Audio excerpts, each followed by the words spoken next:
Hey, what's going on, guys? The Horror Man back with a bonus monthly themed Thursday review of Repligator.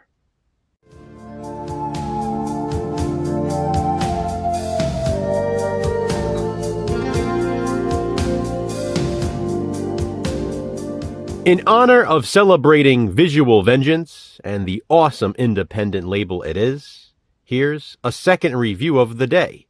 Repligator is a 1998 film, and like The Abomination, which I reviewed earlier today, it was directed by Brett McCormick. And obviously, it was released by Visual Vengeance, the subsidiary of Wild Eye Releasing. This is probably the Visual Vengeance movie about which I was most curious. I did not know much about it, so when I saw Visual Vengeance was putting it out, I knew I had to see it. I knew it would be fun. I knew it would be entertaining, and Repligator certainly did not let me down. The film follows a group of government scientists who are working on a top-secret military experiment. It's called the Repligator Project. It's basically a transporter. The idea is to transport combat troops from one place to another without being noticed. Their particles, or DNA, are disconnected in the first location only to reconvene in the second. Think of Mike TV in Willy Wonka and the Chocolate Factory. It's sort of like that. Of course, as to be expected in a movie like this, something goes wrong with the Repligator Project.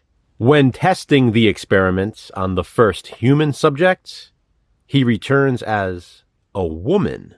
It seems the DNA is being stretched and reconfiguring in the wrong way. Men become women, and women become better-looking women.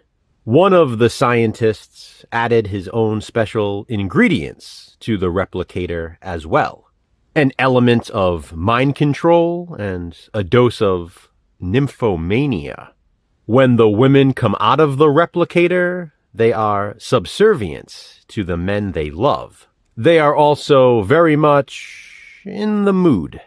But what the scientist didn't account for is when the women reach peak sexual pleasure. Orgasmic activity causes their DNA to be stretched even further, turning them into alligators. But not just alligators. Gator babes. Talk about unique, right? Just like The Abomination, it's another original film from Brett McCormick and Visual Vengeance. Trapped in the lab due to a power outage, the scientists find themselves being hunted and killed by the gator babes. And as if that isn't bad enough, those bitten by them turn into zombies. Did I mention the originality of Repligator? I can't discuss this one without also talking about the nudity. The copious amounts of gratuitous nudity. Just about every female character in the movie is naked at some point, and some often. It's sleazy and cheesy and so much fun. If you've ever seen anything directed by Jim Wynorski, that's pretty much what you can expect in Repligator. Of course, he didn't direct this one. Brett McCormick did. But Repligator has a similar vibe to Wynorski films. That's a good thing. This is extremely entertaining. Leatherface himself, the late Gunnar Hansen, has an important role in Repligator. And Brink Stevens plays Dr. Goodbody. If you think that's a good name, here are some others from the film. Colonel Sanders, General Mills, Dr. Laurel Hardy. Yes, it's all very tongue-in-cheek.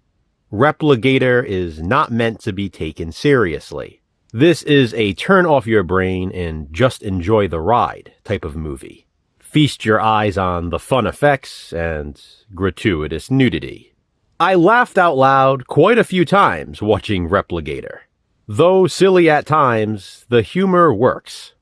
It's meant to be silly, though. I mean, come on. It's called Repligator, a film about killer gator babes. What else would you expect? Now, while there are certain specifics I'd love to further discuss about Repligator, I'm gonna hold off, because I'm hoping Jason and I can revisit this for controversial view at some point. I won't say why. I'll save that reason for that video.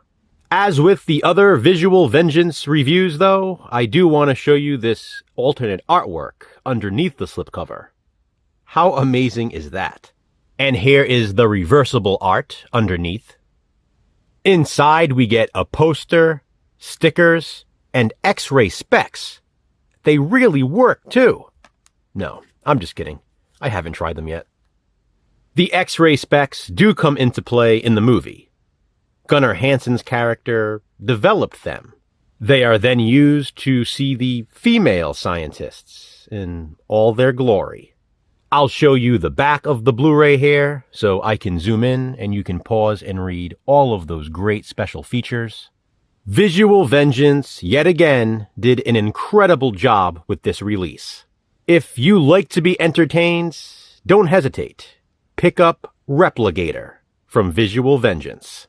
Also, don't hesitate to check out Jason's video from earlier today to see which movie from his independent label he reviewed for Monthly Theme Thursday. And, of course, thank you once again to Visual Vengeance for sending me this Blu-ray to review. Which Visual Vengeance release will I review next? Check back next week to find out. Until then, remember, physical media matters. Thanks for watching, guys. Hit that thumbs up and be kind. Subscribe.